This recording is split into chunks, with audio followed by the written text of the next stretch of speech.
Halo, hai dan selamat pagi. Bertemu lagi dengan Pak Seta kali ini di mata kuliah Geografi Pariwisata. Ketika kita berbicara tentang pariwisata, berarti kita juga membahas tentang geografi. Kenapa kita membahas tentang geografi? Karena di situ ada aspek spasial, yakni aspek space, ruang, di mana bagaimana pariwisata itu bisa tumbuh dan berkembang karena adanya konsep keruangan tersebut. Di samping itu, ketika kita berbicara tentang pariwisata, berarti kita juga membahas tentang letak geografis atau bagaimana hubungan interaksi antara manusia dengan manusianya, serta manusia dengan lingkungannya, sehingga pariwisata di suatu daerah tersebut bisa dikembangkan secara efektif dan efisien. Dalam pertemuan yang ketiga kali ini kita akan membahas tentang konsep-konsep geografi dalam kepariwisataan. So, jangan kemana-mana, tetap stay tune di channel Pak Septa. Kita simak penjelasan dari Bapak setelah yang satu ini. Check this out.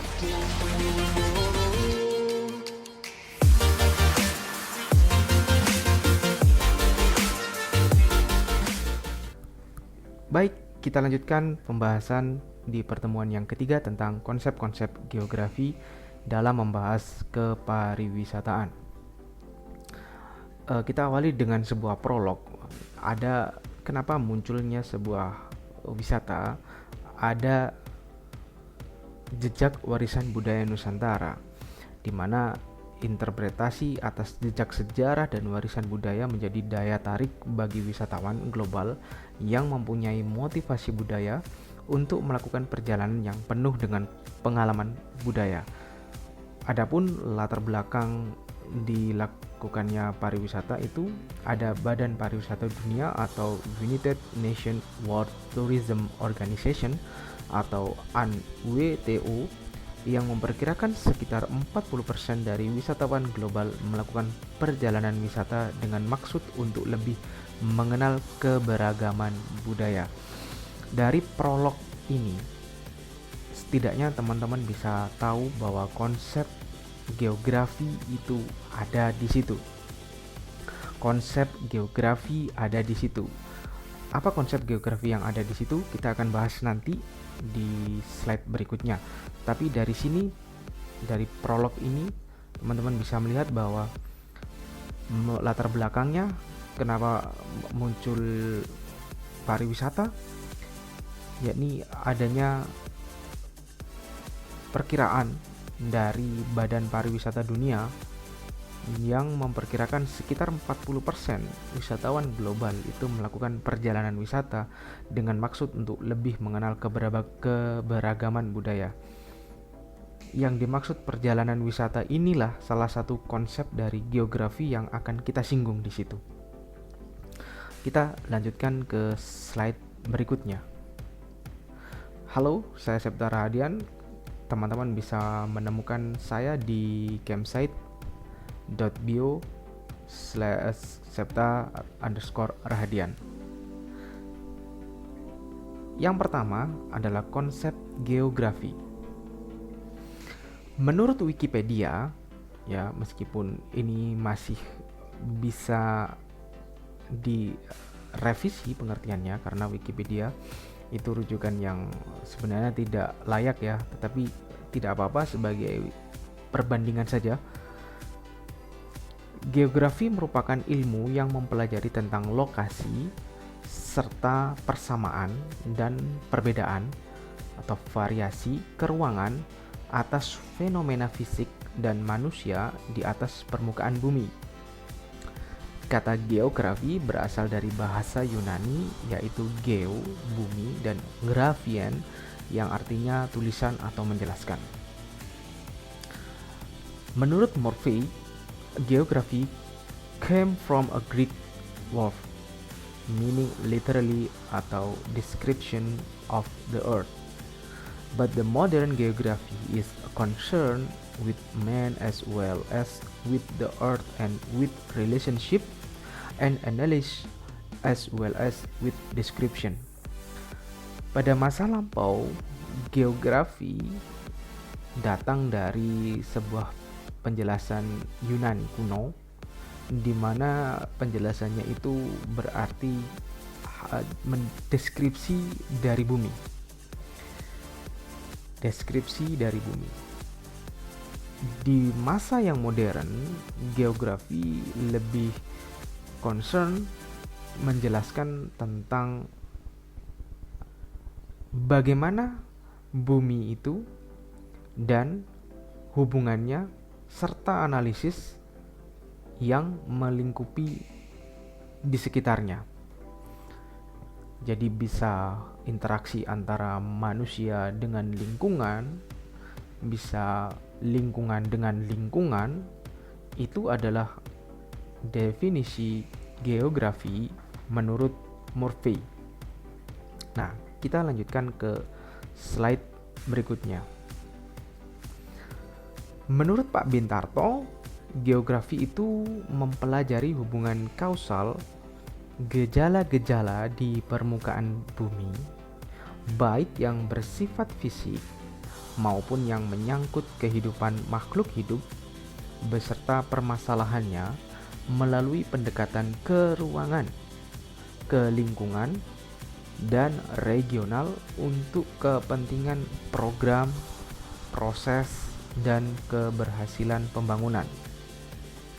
Jadi kalau kita cermati, menurut pendapatnya Bapak Bintarto, geografi ini mempelajari hubungan kausal gejala-gejala di permukaan bumi, baik yang bersifat fisik maupun yang menyangkut kehidupan makhluk hidup beserta permasalahannya melalui pendekatan ke ruangan, lingkungan, dan regional untuk kepentingan program, proses, dan keberhasilan pembangunan. Jadi misalnya ada letusan gunung berapi, nah itu akan berpengaruh terhadap lingkungan yang ada di sekitar lereng gunung berapi tersebut. Itulah mengapa di sekitar lereng gunung berapi pasti subur dan banyak sekali ditinggali oleh penduduk yang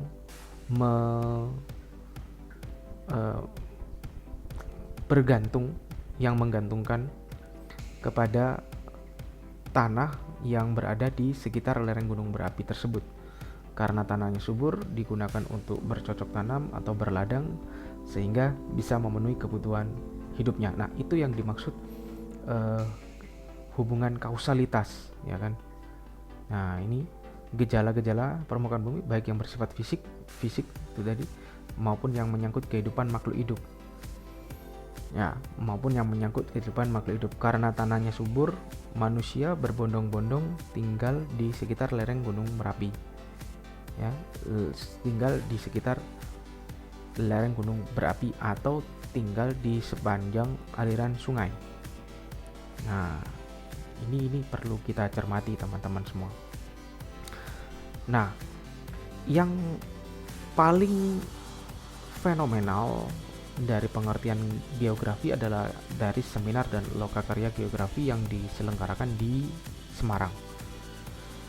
Menurut seminar dan lokakarya geografi, geografi itu adalah ilmu yang mempelajari persamaan dan perbedaan fenomena geosfer yang meliputi litosfer, hidrosfer, atmosfer, dan antroposfer dengan sudut pandang atau pendekatan ke ruangan, ke lingkungan, dan kompleks wilayah. Jadi ini lebih kompleks lagi teman-teman semua.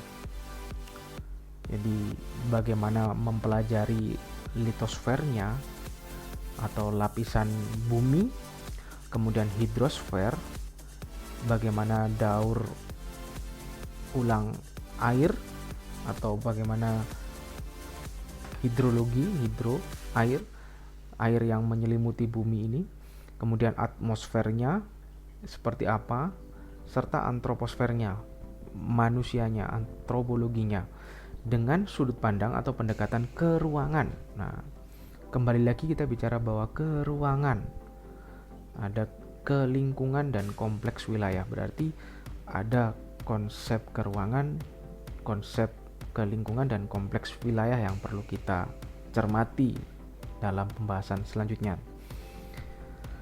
Baik, pendekatan geografi itu ada 3, teman-teman semua. Yang pertama adalah pendekatan spasial atau keruangan. Kenapa di pinggir jalan raya itu banyak atau dipilih menjadi tempat tinggal? Nah, itu konsep spasialnya kira-kira apa? Betul.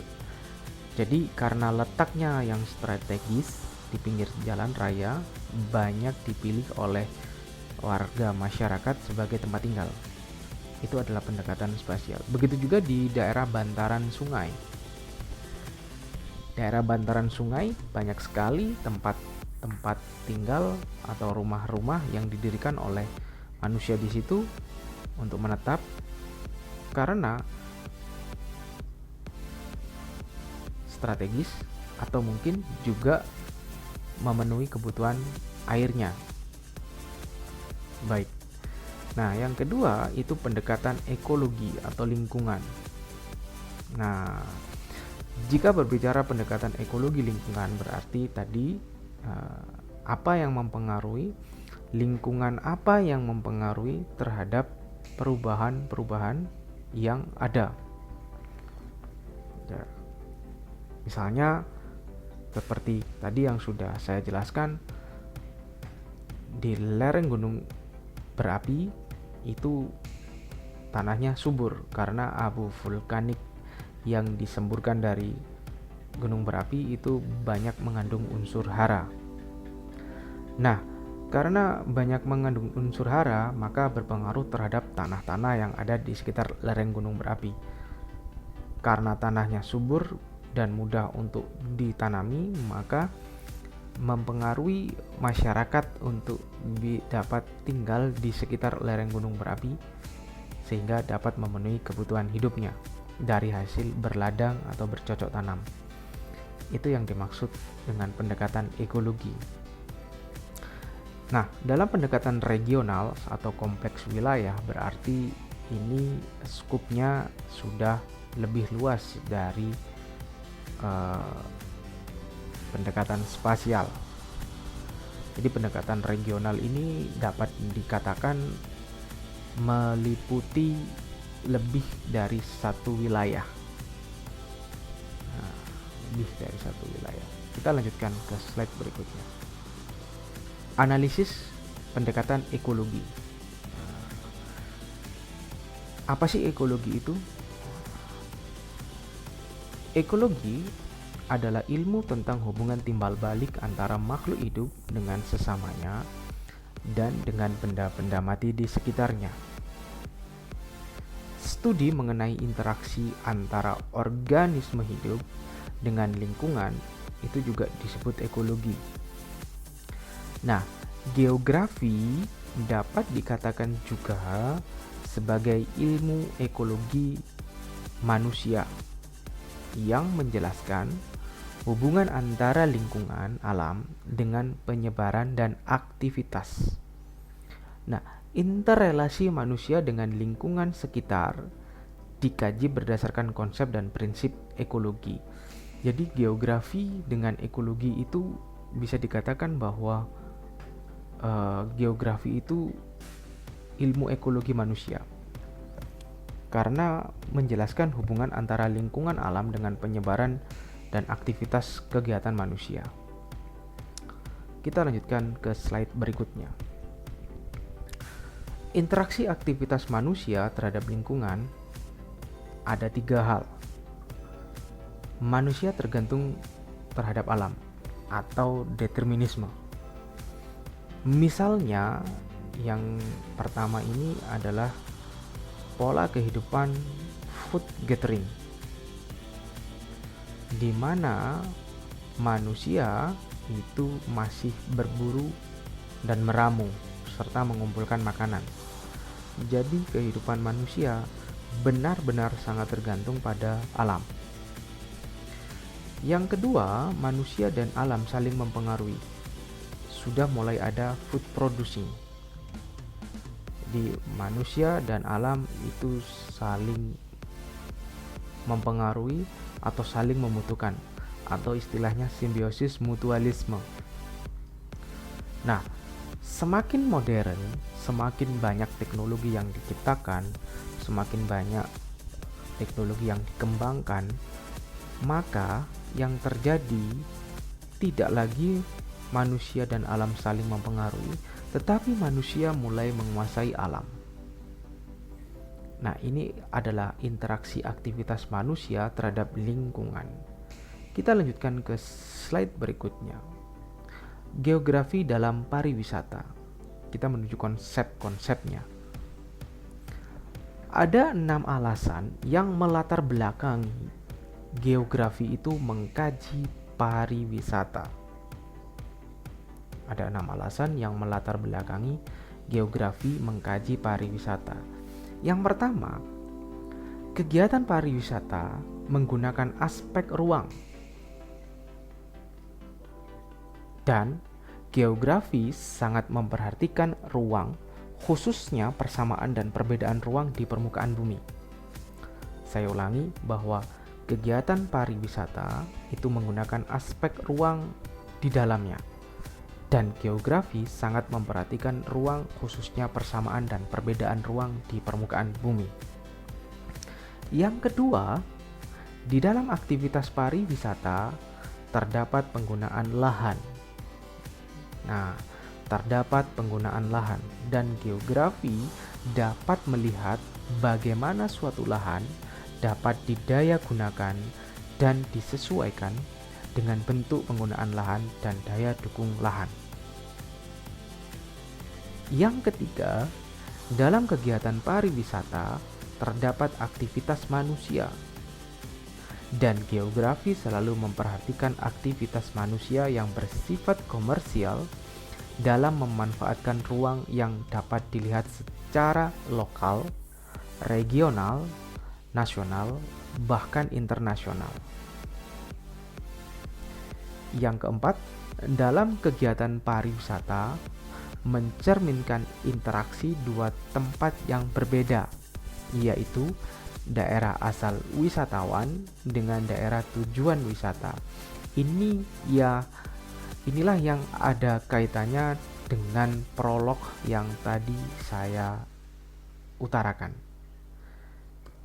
Yang kelima, geografi selalu melihat gerakan, aliran barang dan orang sebagai wujud dari adanya dan perbedaan potensi wilayah, baik alami maupun hasil dari aktivitas manusia. Aktivitas pariwisata selalu berkaitan dengan wisatawan, barang dan jasa yang dibutuhkan oleh wisatawan selama mengadakan perjalanan. Jadi, karena geografi selalu melihat adanya gerakan, aliran barang dan orang. Nah, dalam aktivitas pariwisata,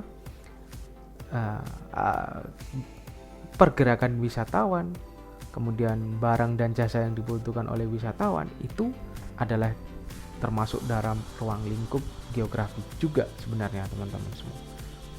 Dan yang terakhir, yang keenam, aktivitas pariwisata dapat berdampak positif maupun negatif yang ditimbulkan dari interaksi antar kehidupan manusia sebagai wisatawan dengan lingkungan alam. Nah, kenapa kok dapat menimbulkan dampak positif dan negatif? Nah, geografi selalu tertarik dengan dampak suatu gejala terhadap gejala lain di dalam maupun di tempat yang berbeda.